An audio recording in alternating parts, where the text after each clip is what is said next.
подсоре мы там надо там прописать у себя и какой-то документ уже разработать вместе с курортом Север Кавказа, вообще Цори исключить из проекта как даже перспективный. Вообще исключить, почему? Потому что если в Цори полезем, мы испортим сам район.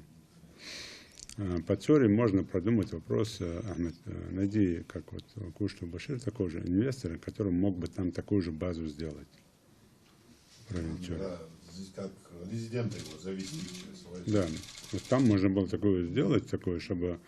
Но при этом, если там не будет нашей комитет по туризму, если там не сделать там совершенную такую схему маршрутов вот, тех советского образца и нынешнего образца посещения этого места туристами, с ночевками, со всеми делами, то, конечно, эта база там, она тоже не будет иметь эффекта.